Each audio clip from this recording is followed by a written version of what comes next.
রাজশাহী বিশ্ববিদ্যালয়ের চতুর্থ দিনের মতো কমপ্লিট শাটডাউনে কর্মকর্তা কর্মচারী ও শিক্ষকদের একাংশ প্রতিবাদে শিবিরের মানববন্ধন।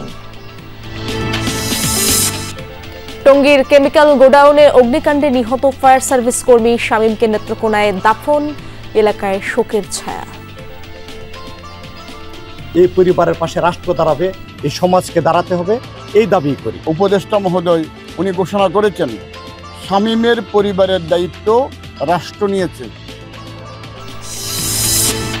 অপরিকল্পিত উন্নয়নে বৈশিষ্ট্য হারাচ্ছে চলন বিল, বিলুপ্তির পথে দেশীয় নানা প্রজাতির মাছ, নির্বিচারে জলজ প্রাণী আহরণে নষ্ট হচ্ছে জীববৈচিত্র্য। এটা পানি পরিষ্কার করে, আবার এটা শুকনো মৌসুমে এটা পচে গিয়ে আবার সার হিসেবে ব্যবহৃত হয়। শামুক এভাবে ধ্বংস হতে থাকলে দেখা যায় যে বাস্তুতন্ত্র নষ্ট হবে।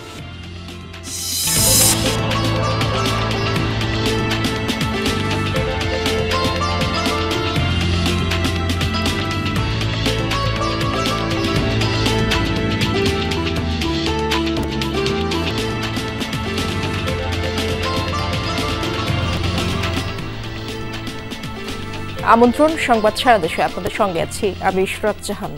এতক্ষণ শিরোনামগুলো দেখছিলেন, এবার বিস্তারিত খবর জানাবো। শিক্ষক লাঞ্ছনাকারীদের শাস্তি ও প্রাতিষ্ঠানিক সুবিধা পুনর্বহালের দাবিতে রাজশাহী বিশ্ববিদ্যালয়ের চতুর্থ দিনের মতো কমপ্লিট শাটডাউন কর্মসূচি পালন করছেন কর্মকর্তা কর্মচারী ও শিক্ষকদের একাংশ। বন্ধ সব বিভাগের ক্লাস পরীক্ষা আর প্রশাসনিক কার্যক্রম। মঙ্গলবার বিশ্ববিদ্যালয় প্রশাসনের সাথে শিক্ষক কর্মকর্তাদের 2 দফা বৈঠক হলেও সমাধান আসেনি। শিক্ষক লাঞ্ছিতের ঘটনায় জড়িত শিক্ষার্থীদের ছাত্রত্ব বাতিল এবং ফৌজদারি আইনে বিচারের দাবি জানান আন্দোলনকারীরা। দাবি আদায় না হওয়া পর্যন্ত শাটডাউন কর্মসূচি চালিয়ে যাওয়ার ঘোষণা দিয়েছেন তারা। ছাত্র নামধারী সন্ত্রাসী যারা এই শিক্ষককে অ্যাসাল্ট করেছে তাদের যদি কিছুটা বিচার আমরা অগ্রগতি দেখতে পারি, এটা শিথিল করে আমরা আমাদের কর্মে আমরা আবার ফিরে যাব। সহায়ক সাধারণ পরিবহন কর্মচারী প্রতিনিধিদের সঙ্গে আলোচনায় বসব এবং আমরা যদি একমত হতে পারি তা আমাদের সিদ্ধান্ত আমরা 12টার মধ্যেই আপনাদের জানাবো। এদিকে কমপ্লিট শাটডাউন কর্মসূচির প্রতিবাদে মানববন্ধন করেছে শিবির। বেলা 11টার দিকে ক্যাম্পাসের সেন্ট্রাল লাইব্রেরির সামনে শুরু হয় কর্মসূচি। সেখানে শিবির নেতারা বলেন, রাকসু নির্বাচন পেছানোর জন্য একটি দল বিভিন্ন রকমের ষড়যন্ত্র করছে। শাটডাউন কর্মসূচিও সেই ষড়যন্ত্রের অংশ। দ্রুত এই শাটডাউন বন্ধ করে ক্যাম্পাসের অচলাবস্থা দূর করতে প্রশাসনের প্রতি আহ্বান জানান শিবির নেতারা। শাটডাউনের প্রতিবাদে আমাদের মানববন্ধন কর্মসূচি চলতেছে। মানববন্ধন কর্মসূচির মাধ্যমে আমরা শাটডাউনের প্রতিবাদ করতেছি। শাটডাউন তুলে নেওয়ার জন্য প্রশাসনকে আহ্বান জানাচ্ছি। একটি নির্দিষ্ট দলের হাইকমান্ডের নির্দেশেই পরিকল্পিতভাবে এই অস্থিতিশীল পরিবেশ ক্যাম্পাসে তৈরি করা হয়েছে। দর্শক, কমপ্লিট শাটডাউনের বিষয়ে আরো খবর জানবো। সহকর্মী তারেক মাহমুদ সেই খবরগুলো রাখছেন। তারেক, এই যে কমপ্লিট শাটডাউন যার কারণে অচলাবস্থা সৃষ্টি হয়েছে, এই অচলাবস্থা নিরসনে নতুন করে কি কোনো আলোচনার উদ্যোগ নেওয়া হয়েছে কিনা এবং এই বিষয়ে বিশ্ববিদ্যালয় প্রশাসন কি বলছে?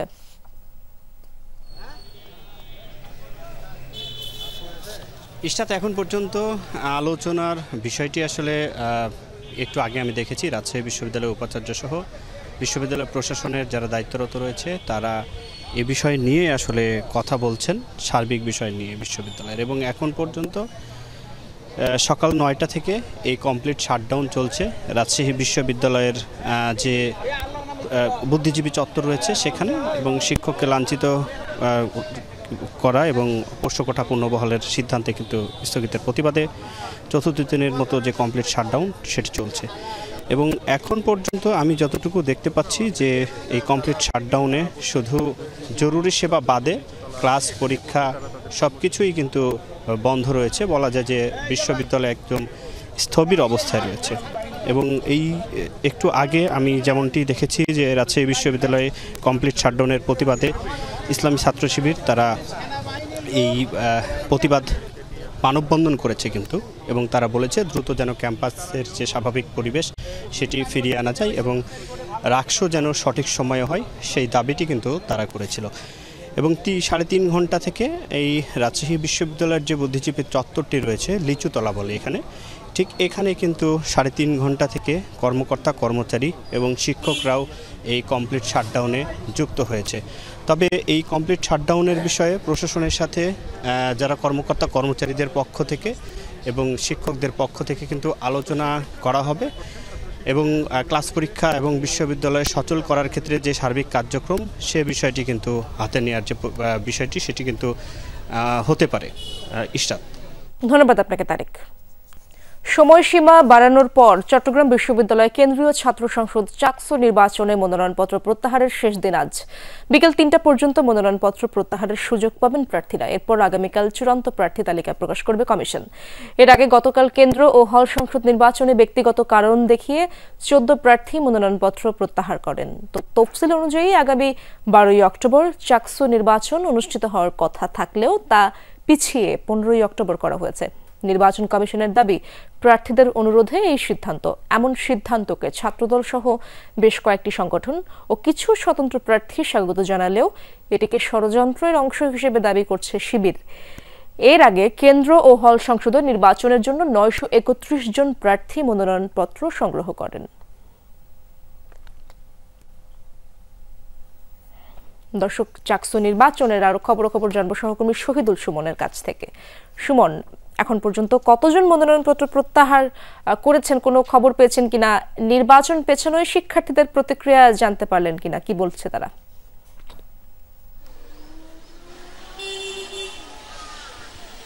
ইশরাত, গতকালের যে তথ্য সেখানে 14 জন প্রার্থী তারা মনোনয়নপত্র প্রত্যাহার করেছে এবং প্রত্যেকেই তাদের ব্যক্তিগত কারণ হিসেবে তারা প্রত্যাহারের কারণ উল্লেখ করেছেন। তবে আজকে এখনো পর্যন্ত আমরা কাউকেই মনোনয়নপত্র প্রত্যাহার করতে দেখিনি। আমরা চাকসু ভবনের সামনেই রয়েছি।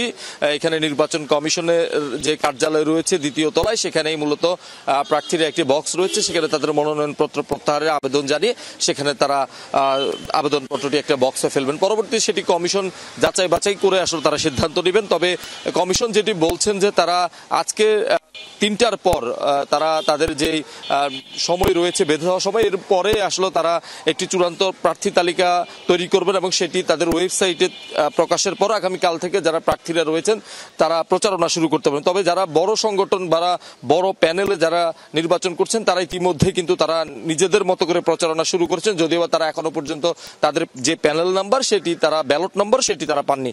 তবে আমরা দেখছি স্বতন্ত্র প্রার্থীরাও কিন্তু আসলে দৌড়াচ্ছেন, তারা বিভিন্ন ভোটারদের কাছে কুশলাদি বিনিময় করছেন এবং নির্বাচন কমিশনও বলছেন যে একটি সুষ্ঠু নির্বাচনকে তৈরি করার জন্য তারা আসলে চেষ্টা করছেন। তবে আমরা তফসিল ঘোষণার পর থেকে যে নির্বাচনী হাওয়া দেখছিলাম সেখানে কিছুটা আসলে একটু দেখলাম ভাটা পড়েছে। কারণ আপনি জানেন যে গতকাল একটি বৈঠক করে কিন্তু নির্বাচন কমিশন 12 অক্টোবর থেকে 15 অক্টোবর নির্বাচনের তারিখ ঘোষণা করছে। এটির পরেই আমরা দেখছি বিভিন্ন প্যানেল সংগঠন এবং যারা প্রার্থীরা রয়েছেন সাধারণ শিক্ষার্থীরা তাদের মধ্যে মিশ্র প্রতিক্রিয়া, কেউ এটিকে স্বাগত জানিয়েছেন, কেউ এর বিরোধী। সব মিলিয়ে দেখছি আমরা আসলে এখন কিছুটা ঝিমিয়ে পড়ছে প্রতিক্রিয়া দেখতে পাচ্ছেন। ধন্যবাদ আপনাকে সুমন। যুক্তরাষ্ট্র আওয়ামী লীগের বিজ্ঞান ও প্রযুক্তি বিষয়ক সম্পাদক জাহিদ হাসানের বাড়ির দেয়াল এবং ফটকে ডিম নিক্ষেপের মাধ্যমে ক্ষোভ জানিয়েছেন এনসিপির স্থানীয় নেতাকর্মীরা। মঙ্গলবার রাতে তেলিপাড়া এলাকায় এই ঘটনা ঘটে। স্থানীয়রা জানায় 3তলা বাড়িটিতে জাহিদ হাসানের ভাই ও তার পরিবারের সদস্যরা থাকেন। মিছিল নিয়ে বাড়ির ফটকে পাল্টা ডিম নিক্ষেপ করে বিক্ষুব্ধরা। পরে পুলিশ গিয়ে পরিস্থিতি নিয়ন্ত্রণে আনে। তবে এ বিষয়ে এখনো কোনো অভিযোগ দায়ের করেননি বাড়ির বাসিন্দারা। জাতিসংঘ সাধারণ পরিষদের 80তম অধিবেশনে যোগ দিতে প্রধান উপদেষ্টার সফর সঙ্গী হিসেবে নিউ ইয়র্কে গেলে জন এফ কেনেডি আন্তর্জাতিক বিমানবন্দরে এনসিপি সদস্য সচিব আক্তার হোসেনকে লক্ষ্য করে ডিম নিক্ষেপ করে আওয়ামী লীগের নেতাকর্মীরা। মূল অভিযুক্ত কার্যক্রম নিষিদ্ধ আওয়ামী লীগের নেতা জাহিদ হাসানের বিরুদ্ধে। কেমিক্যাল গোডাউনের আগুন নেভানোর সময় দগ্ধ হয়ে মৃত্যুবরণকারী ফায়ার ফাইটার শামীম আহমেদের জানাজা ও দাফন নেত্রকোনার কেন্দুয়ায় নিজ বাড়িতে সম্পন্ন হয়েছে।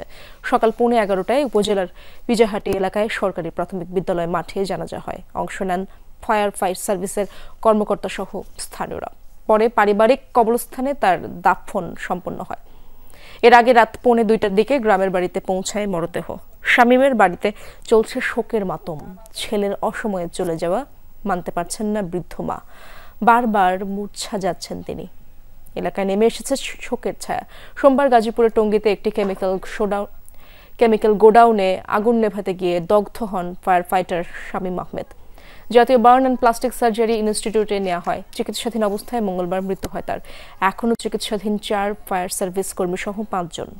আমার হাজবেন্ড নাই, আমি তো মাস বেতনও পাইতেছি না। আমি আমার এই ফুলাফান নিয়ে কিভাবে চলবো? এই পরিবারের পাশে রাষ্ট্র দাঁড়াবে, এই সমাজকে দাঁড়াতে হবে, এই দাবি করি। সে একজন জাতীয় ফায়ার ফাইটার, জাতীয় বীরের মর্যাদাটা, তাকে মর্যাদার আসন আসীন করার জন্য আমরা এসেছি। উপদেষ্টা মহোদয় উনি ঘোষণা করেছেন শামীমের পরিবারের দায়িত্ব রাষ্ট্র নিয়েছে। স্থাপনা নির্মাণ, অপরিকল্পিত উন্নয়ন সহ নানা কারণে চিরাচরিত বৈশিষ্ট্য হারাচ্ছে চলন বিল। অবাধে নিষিদ্ধ জাল দিয়ে মাছ ধরা আর নির্বিচারে জলজ প্রাণী আহরণে নষ্ট হচ্ছে জীববৈচিত্র্য। বিলুপ্তির পথে দেশীয় নানা প্রজাতির মাছ। বিলের প্রাকৃতিক ভারসাম্য রক্ষায় সমন্বিত উদ্যোগের উপর গুরুত্ব দেওয়ার তাগিদ সংশ্লিষ্টদের। বিস্তীর্ণ জলরাশির মাঝে সবুজের আলপনা, শরতের আকাশে ভাসছে মেঘের ভেলা। স্বচ্ছ জলের সাথে প্রকৃতির যেন এক অপরূপ মেলবন্ধন। পাবনা, নাটোর ও সিরাজগঞ্জের বিস্তীর্ণ এলাকা জুড়ে চলন বিল, যা বর্ষায় পানিতে থাকে টইটম্বুর, স্থায়িত্ব থাকে কয়েক মাস। বিলের উন্মুক্ত জলরাশিতে মাছ ধরে জীবিকা চলে সিরাজগঞ্জেরই 3 উপজেলার প্রায় 10,000 জেলে পরিবারের। তবে নিষিদ্ধ জাল দিয়ে মাছ ধরা সহ নানা কারণে বিলুপ্তির পথে দেশীয় নানা প্রজাতি। ট্যাংরা, কুচি, সাইতেন, শৈল, বোয়াল, পুঁটি, বংশ ইসে মাছ, মনে করেন নৌকা বোধে, এখানেই নৌকা বোধে মাছ মারছি আমরা। এখন সে মাছ একটাও নাই। সারাদিন ঘুরেও 2-4টা 5টা এরকম, মানে খুব কম, মানে এখন জীবন চালানোই কঠিন, এরকম ভাবে মাছ পাই। রিং জাল, তারপরে দোয়াজ, এইগুলো দিয়ে মাছ মারিয়ে সাফ করে হেলায়। প্রশাসনের জন্য কোনো কিছু কয় না।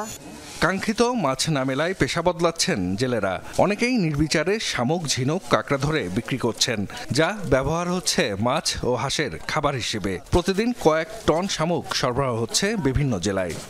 এখন দেখা গেছে 1 নৌকা শামুক মারলে 3,000-4,000 টাকা পাওয়া যায়। এখন বিলে আর মাছ নাই, তাই বিধায় মানুষ শামুক মারে। মাছ শাক নাই, এই কারণে আমরা বাধ্যমূল্যকে শামুক মারা বেছে নিছি। সবাই জানেন যে এই যে ছোট ছোট নৌকালে আমরা সবাই সারা রাত শামুক মারি। নানা স্থাপনা নির্মাণ আর পলিজমে দিন দিন সংকুচিত হচ্ছে বিলের আকার, বাধাগ্রস্ত হচ্ছে পানি প্রবাহ। তার উপর নিষিদ্ধ জাল ব্যবহার করে মাছ ধরা ও নির্বিচারে জলজ প্রাণী আহরণে বিরূপ প্রভাব পড়ছে জীববৈচিত্র্যে।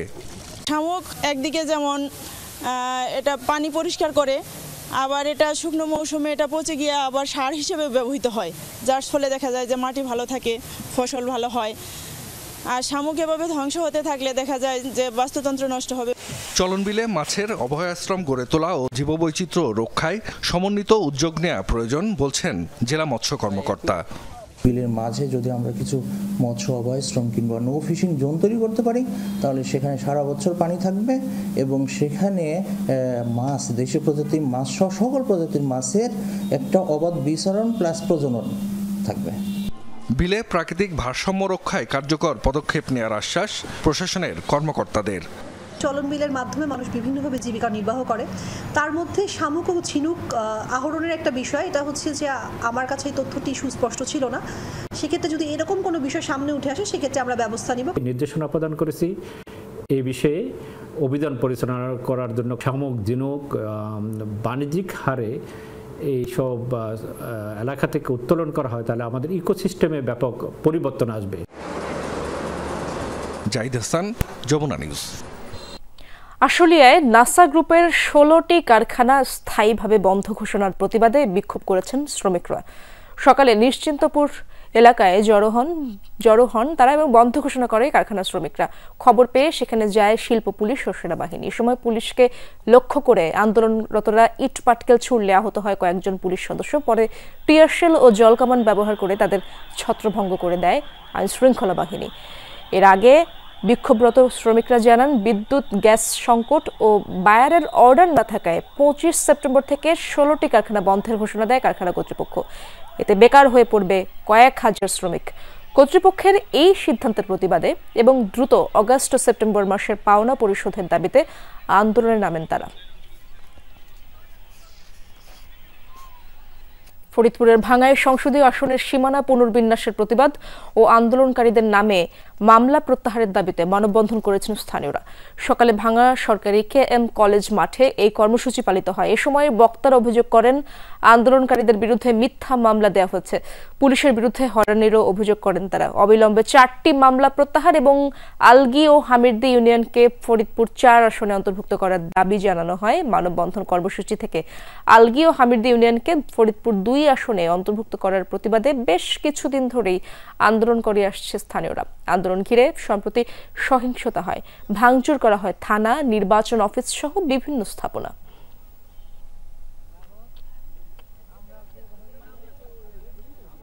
চারদিকে বাজছে দেবী দুর্গার আগমনের ধ্বনি। সনাতন ধর্মাবলম্বীদের সবচেয়ে বড় উৎসব দুর্গাপূজার আয়োজন প্রায় শেষের দিকে। বিভিন্ন জেলায় ব্যস্ত প্রতিমা শিল্পীরা। সবার প্রত্যাশা, উৎসব মুখর পরিবেশেই পালিত হবে পূজা। অনাকাঙ্ক্ষিত পরিস্থিতি এড়াতে তৎপর আইন শৃঙ্খলা বাহিনীও। প্রতিমা শিল্পীদের এই ব্যস্ততা অনেকটা শেষের দিকে। এখন চলছে রং তুলির আঁচড়, সাজসজ্জার কাজও চলছে জোরে সোরে। রাজবাড়িতে এবার 440টি মণ্ডপে নেওয়া হয়েছে দুর্গাপূজা উদযাপনের প্রস্তুতি। পূজা ঘিরে নেওয়া হয়েছে 3 স্তরের নিরাপত্তা ব্যবস্থা।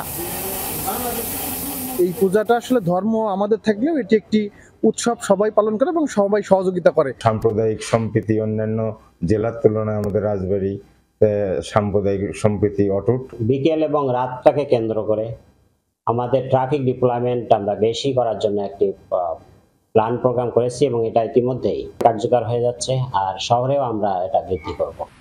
দুর্গাপূজার জমজমাট আয়োজন চলছে মৌলভীবাজারে। মণ্ডপে মণ্ডপে চলছে পরিষ্কার পরিচ্ছন্নতা ও রঙের কাজ। গ্রাম বাংলার অনাড়ম্বর আয়োজনে ফুটে উঠেছে প্রকৃতি প্রাণের মেলবন্ধন, যা উৎসবে এনে দিয়েছে ভিন্ন আবহ। নির্বিঘ্নে আনন্দ উদযাপনের জন্য নিরাপত্তা ব্যবস্থায় কোনো কমতি নেই আইন শৃঙ্খলা বাহিনীর। শৃঙ্খলাজনিত কোনো ব্যত্যয় যেন না ঘটে সেগুলো আমরা ইতিমধ্যেই কালেক্ট করেছি। সকল ঝুঁকিগুলোকে আমরা চিহ্নিত করেছি এবং সে আলোকে কিন্তু আমাদের নিরাপত্তা ব্যবস্থা আমরা সাজিয়েছি। শ্রীমঙ্গলের ইছামতি চা বাগানের মঙ্গলচণ্ডী মণ্ডপে চলছে আগাম দুর্গাপূজা। দেবীপুরাণ চণ্ডী অনুযায়ী দশভুজা দুর্গার 9টি রূপের কাঠামো তৈরি করে আয়োজিত হয় 9 দিনের ব্যতিক্রমী এই পূজা। দুর্গাপূজা শুধুই উৎসব নয়, এ যেন ভক্ত অনুরাগীদের মনের আশা পূরণের বিশেষ সুযোগ। কিছুদিনের মধ্যেই কৈলাস থেকে মর্তে আসবেন মহিষাসুর মর্দিনী দুর্গা। মাটির প্রতিমায় হবে যেন প্রাণের সঞ্চার। আফরোজা লামিয়া, যমুনা নিউজ। দর্শক, এই ছিল সংবাদ সারা দেশের এখনকার আয়োজনে। এতক্ষণ যারা সঙ্গে ছিলেন সবাইকে ধন্যবাদ।